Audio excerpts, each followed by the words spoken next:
Hello everyone, welcome in a new video. In this video we are going to understand about two new concepts, two new things. The first one is a context switching and the second is response time, and we will see some common relation between these things. Okay, so to understand the context switch and the response time, first of all what we have to do is we have to solve this question with the help of SRTF scheduling algorithm.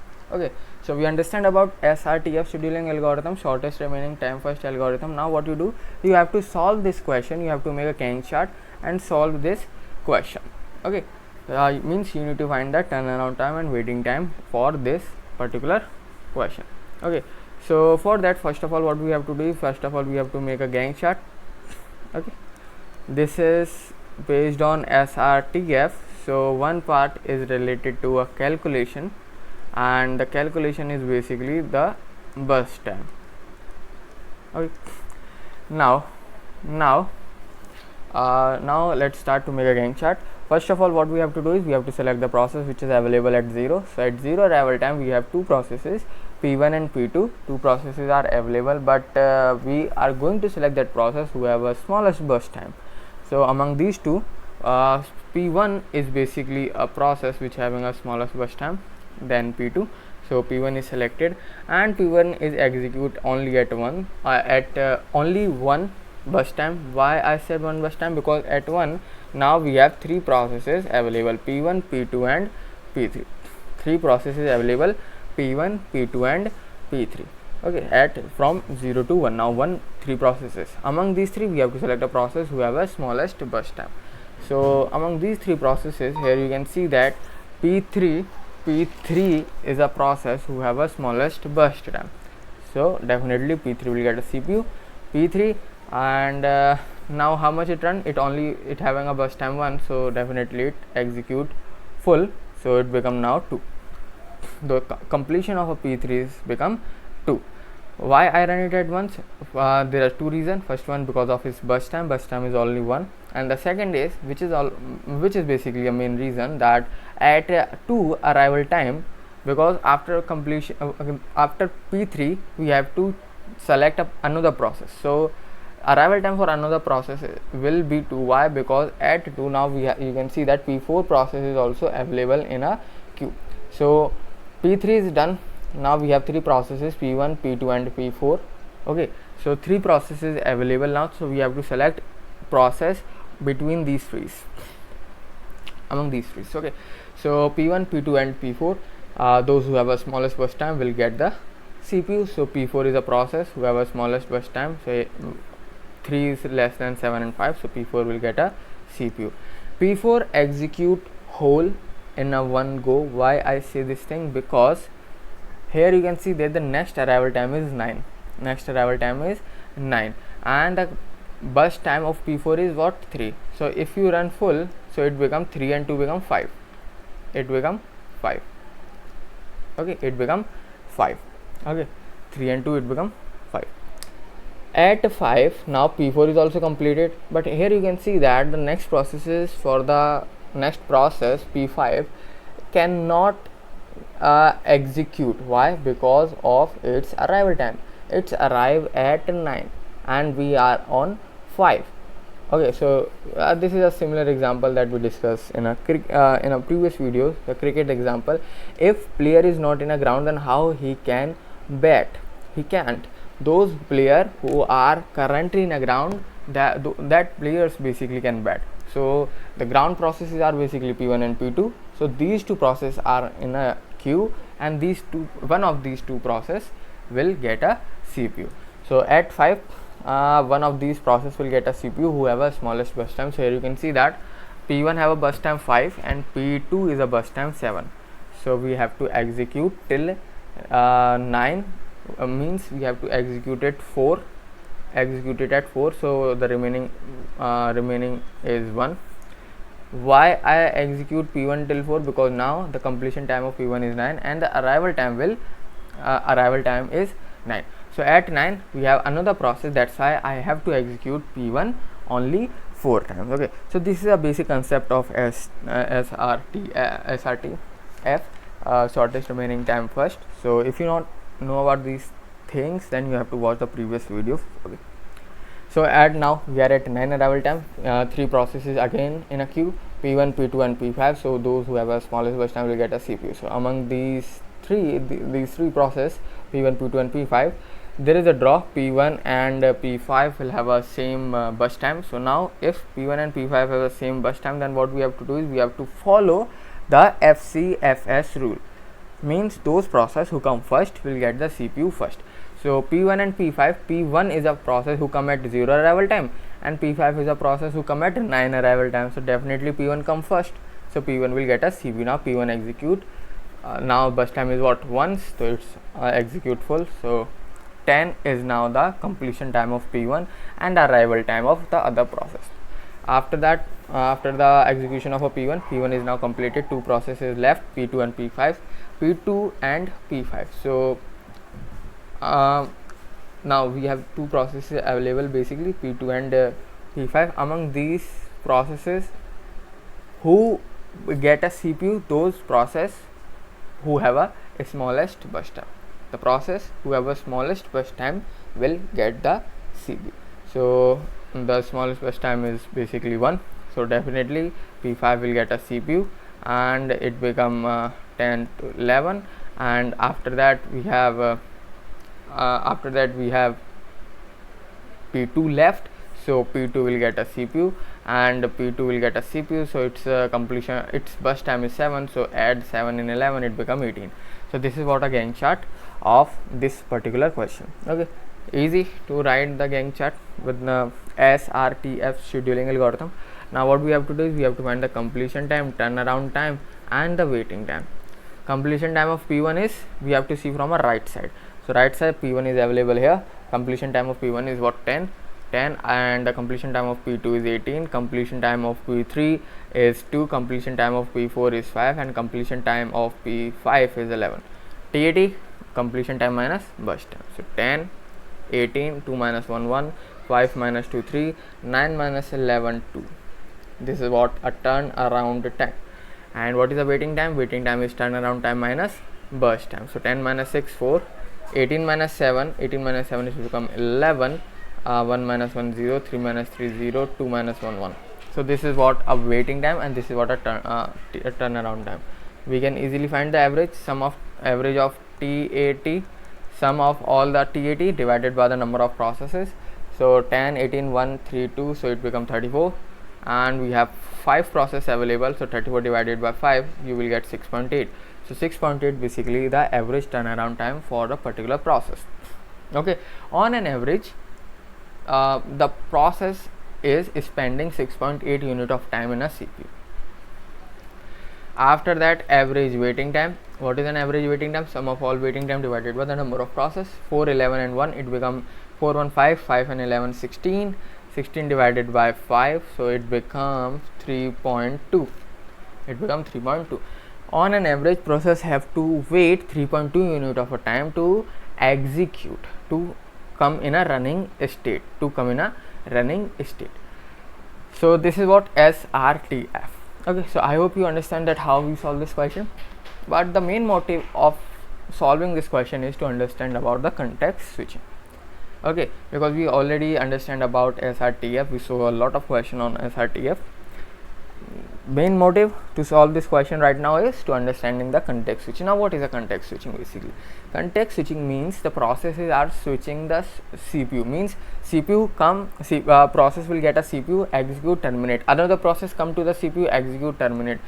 Okay, so this is what meaning of a context switching. This is CPU and we have a queue. Let's say queue have a P1, P2, P3, P4 and P5. So P1 come get a CPU and execute, P1 execute and then terminate. P2 come in a CPU, execute and then terminate. P1 terminate, P2 terminate, then P3 terminate, P4 terminate, P5 terminate. So here you can see that switching between the processes is taking place. And if it's follow up, if the processes are running basically on a preemptive algorithm, so what happens is P1 run, after that P2, after that the P1 after that P3, P4, P5. So this thing is also happen. The repetition of a process will also happen. This is what a context switching is. Means processes are getting the CPU, removing, getting, removing, get. This is what a context switching is. Means switching between the processes. So here you can see that in the Gantt chart, and we know that SRTF is basically a preemptive algorithm. SRTF is what? A preemptive algorithm. Here you can see that P1 occur twice. Okay, so SRTF is basically a preemptive algorithm. And how we find the context switching of that? The switching between the process basically. So from P1 to P3 context switch occur because the process initially is P1, now the process is P3. So context switching is occur. So one context switching, P3 to P4 again process change, two context switch, P4 to P1 again process change, so again context switch, P1 to P5 again context switching, P5 to P2 again context switching. So here in this particular question 5 context switching occur. In this particular question 5 context switching occur. Remember one thing, we always count the context switching from the initial process, means from P1. Whatever happened before P1 we not count these things. Whatever happened before P1 we doesn't count that thing, and whatever happened after the last process of a Gantt chart we doesn't count. So after P2 whatever the switching happened we doesn't count that switching, and before P1 we doesn't count switching, because in this particular question we have only these processes, so we have to deal with these processes. So whatever happened, how this P1 come from where, let's say we have a process, let's say P10 is not available in this particular question, so definitely we are not including this, but it may be happen that P10 to P1 come, and then P1, P3, P4, P1, P5, this thing also. So starting of a Gantt chart process and ending of a Gantt chart process, so in between is the context switching occur. Okay, so this is what a context switching is. So that's why I basically give you a question to solve this and understand about the context switching. So switching between the processes. So what we understand with this, that the context switching is what? Here you can see that 5 context switching taking place, and the number of process in a Gantt chart is what? P1, P3. So 2, 3, 4, 5, 6. 6 process are there in a Gantt chart, and 5 context switching is there in a non-preemptive case. So we can say that in a non-preemptive, in a preemptive algorithm, what we can say that in a preemptive algorithm,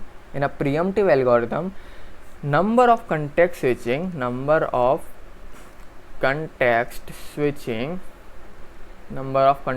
is what? Number of process in Gantt chart minus 1. Number of process in a Gantt chart minus 1. So this is for the non-preemptive algorithm. This is what happen in a non-preemptive algorithm. Even if idle cases occur in between the Gantt chart, some idle condition is also occur, this is also a context switching, because let's say that let's take that example as well. Let's say from 0 to 1 we have an idle situation, means no process are there in a CPU become idle. After that P2, okay, so then again idle condition, CPU is basically empty. After that P3 and P5. So here 1, 2, 3, 4 and 5. So here how many context switching were there? Pause the video and try to think about that, what is a context switching basically, and how many context switching is possible in this case. So I hope you understand about that.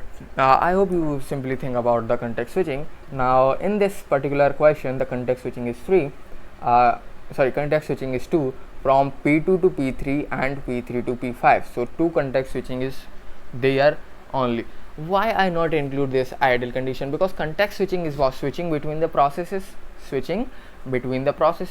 here no process is there in a CPU, so definitely how we can count this if there is no process? Definitely we can't. So from 0 to 1 no process, no context switch. P2 1 process are there, but we cannot say it's context switching because one process come in a CPU. If it exchange, if they leave another process come, then we can say now context switching is there.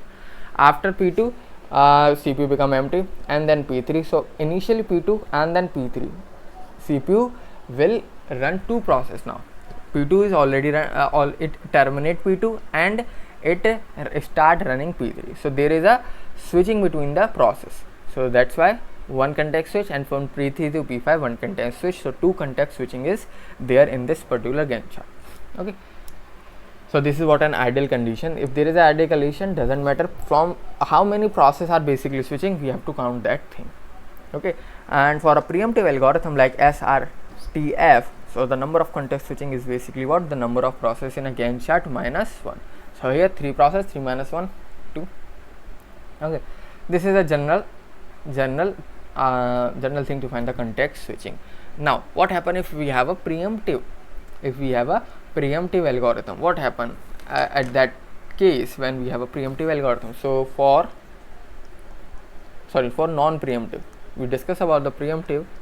Now for non-preemptive algorithm, or how we can calculate the context switching. So the number of context switching in a non-preemptive algorithm is what? Number of process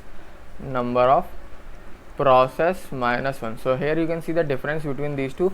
In preemptive algorithm, number of process in a Gantt chart minus 1 is what a context switching in a preemptive algorithm, but in a non-preemptive, number of process minus 1. What that mean?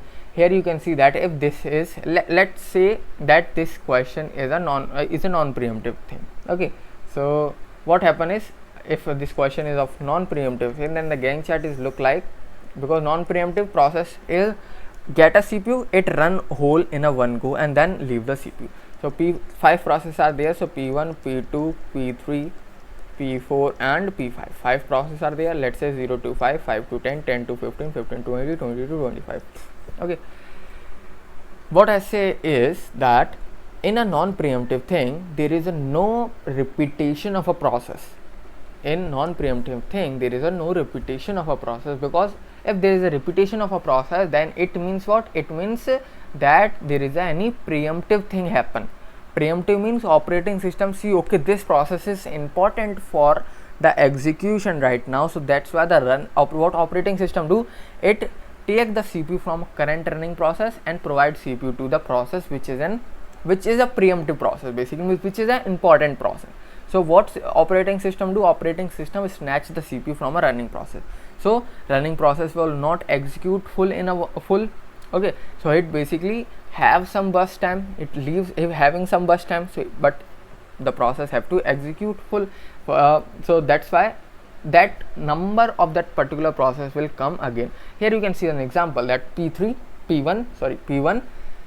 is come and execute. P1 execute, but it not execute whole in a one go. Why? Because P3 is a process at one arrival time, means there is a preemptive process.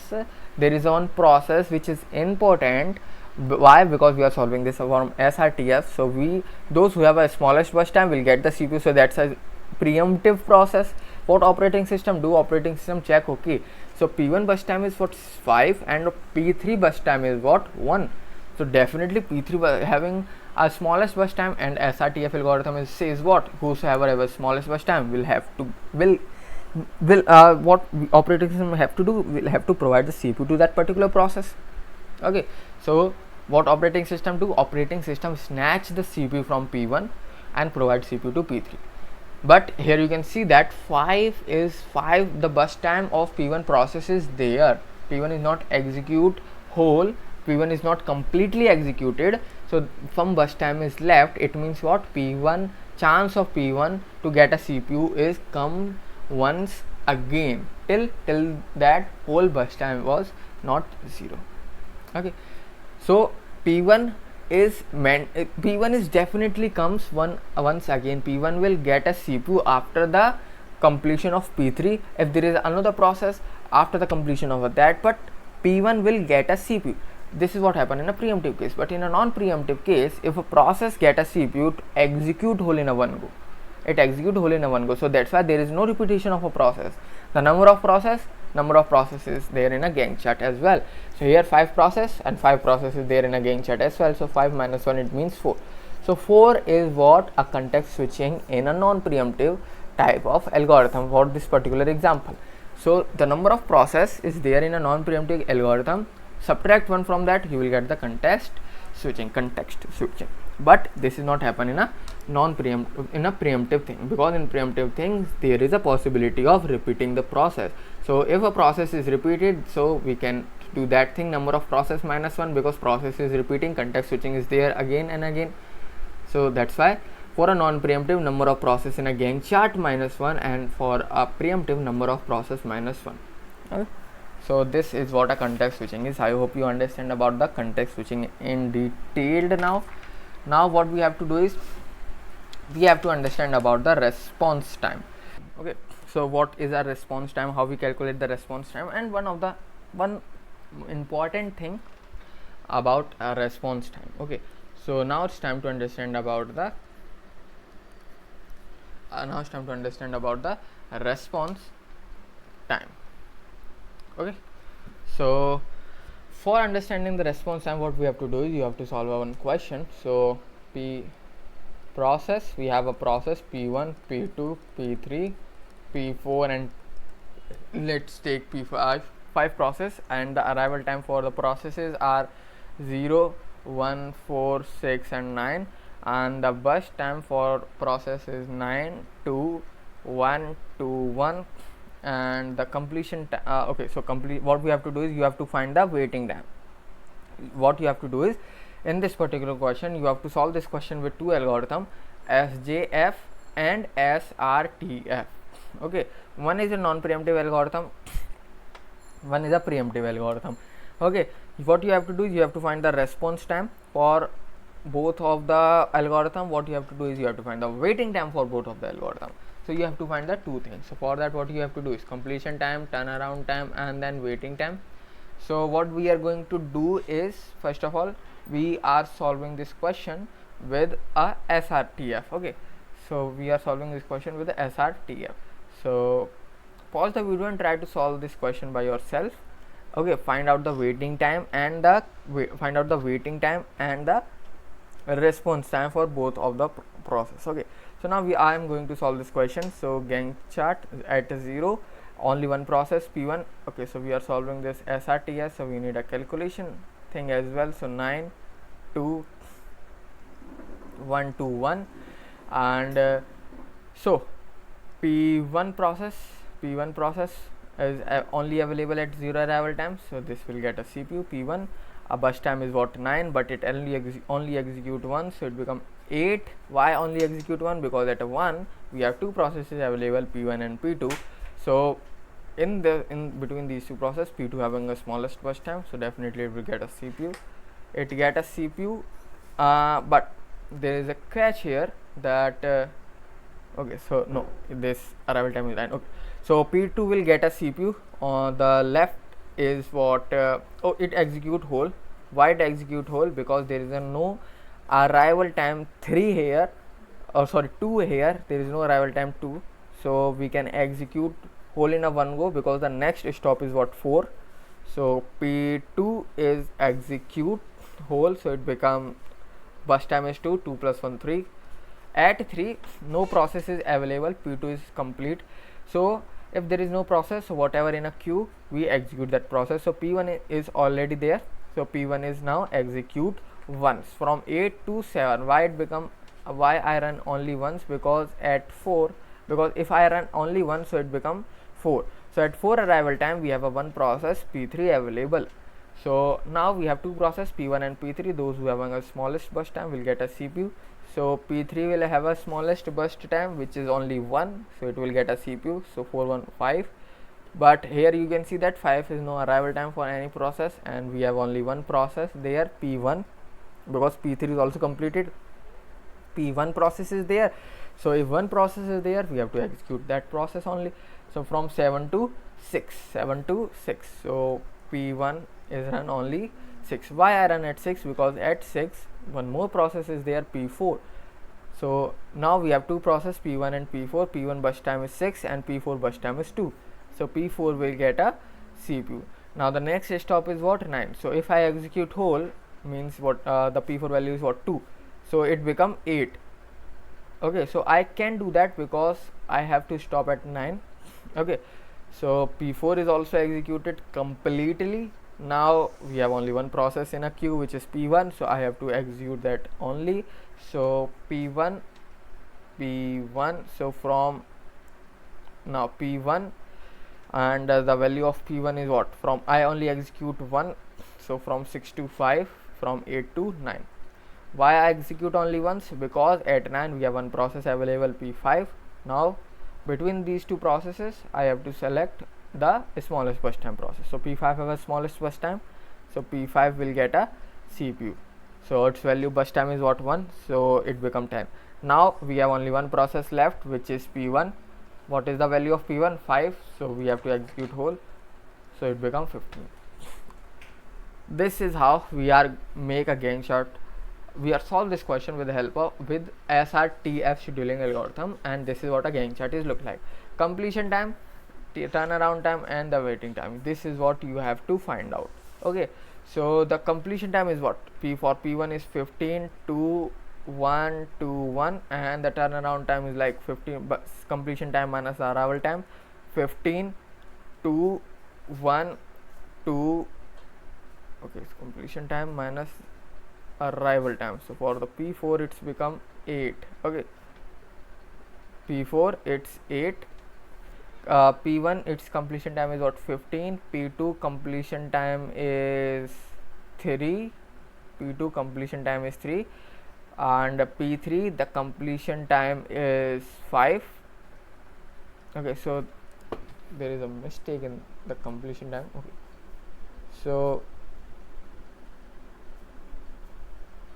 now completion time for P1 is 15, completion time of P2 is 3, completion time of P3 is 5, completion time of P4 is 8, completion time of P5 is 10.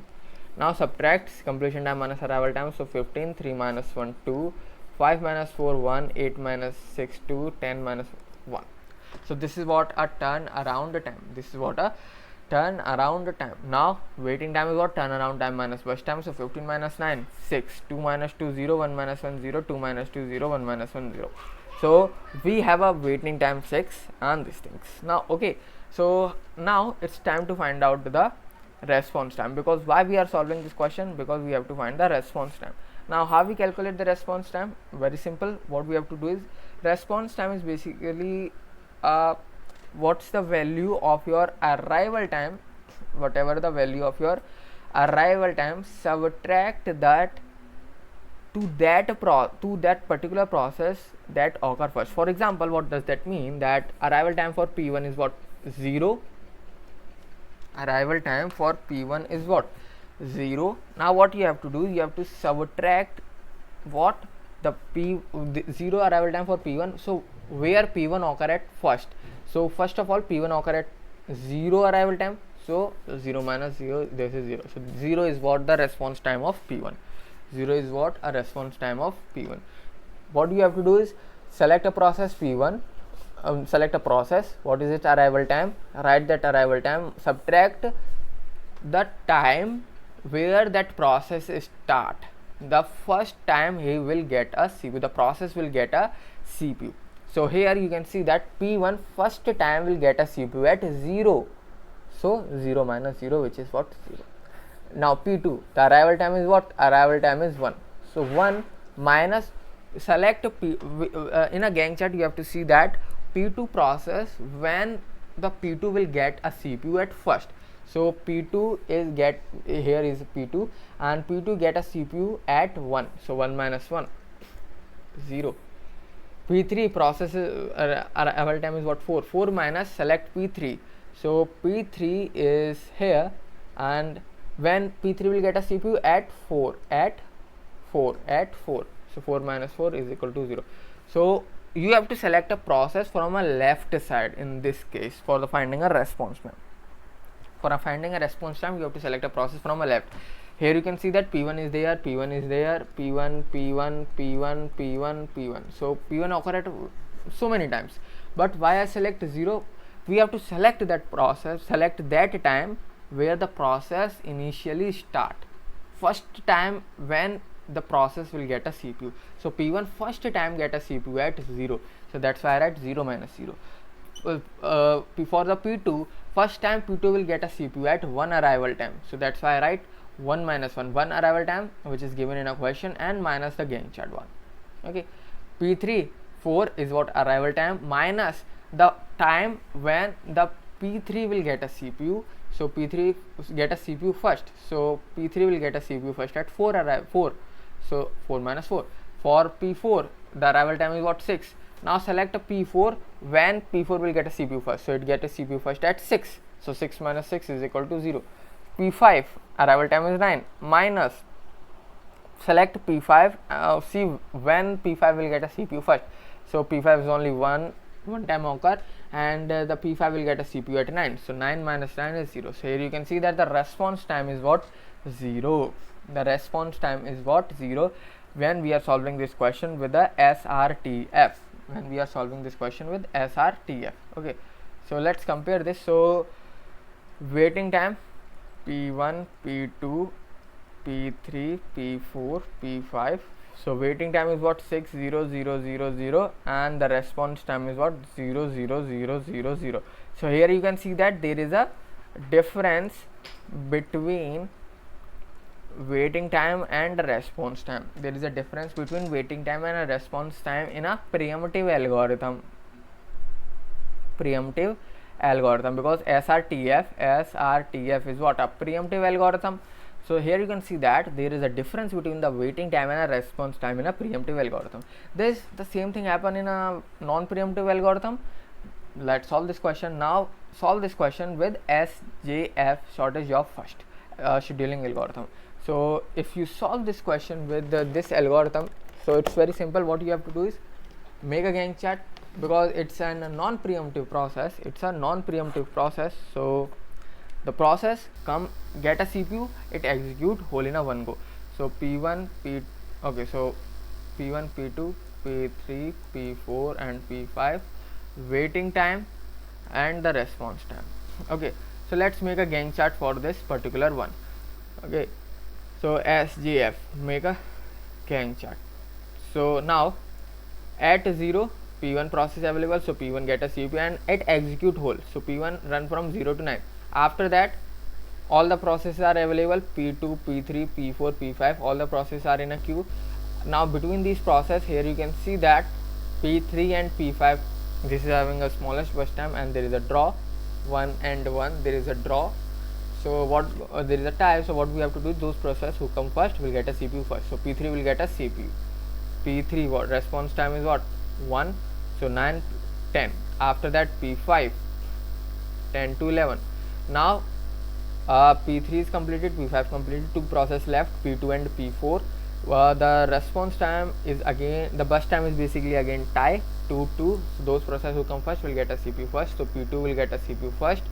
So 11 and 2 is become 13. After that P4 will get a CPU and burst time is also 2. So it becomes 15. So this is what the Gantt chart for SJF. This is what a Gantt chart for SJF. Okay. So now what I am going to do is finding the, okay, so I simply find the waiting time. Okay, so now what you have to do is you have to find the waiting time. So for the waiting time, what you have to do is, first of all you have to find the completion time. We have to find the turnaround time. Okay, so now directly we are going to find the turnaround time. What is turnaround time? Is what? Turnaround time is basically the completion time minus the arrival time. So completion time for P1 is what, 9. Okay, so 9 minus the burst time of P1.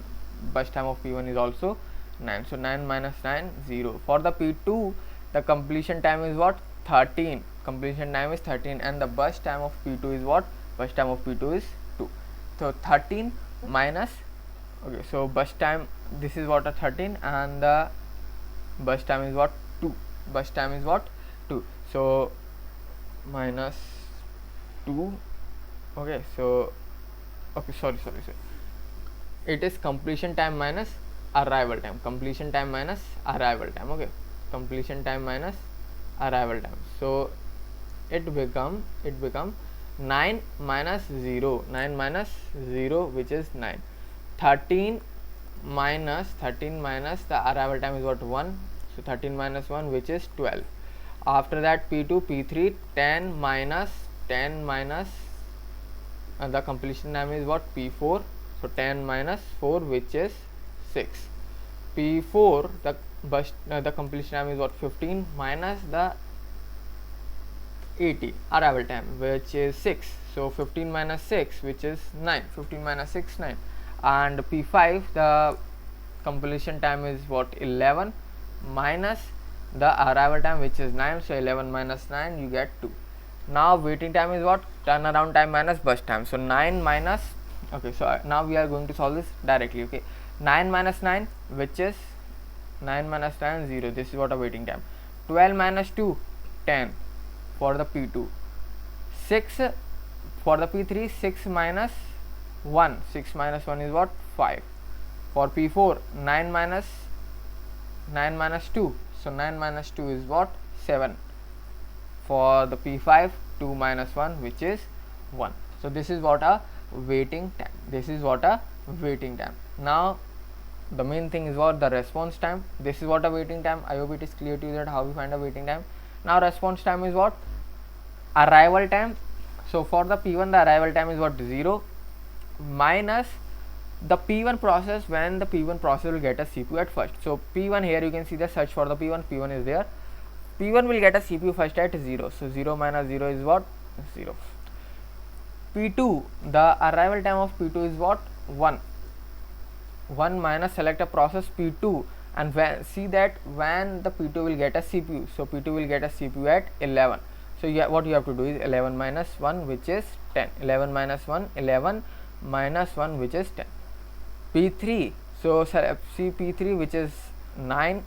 P3 will get a CPU at 9 unit of a time, and for the P3, the arrival time is what, 4. So 9 minus 4 is what, 5.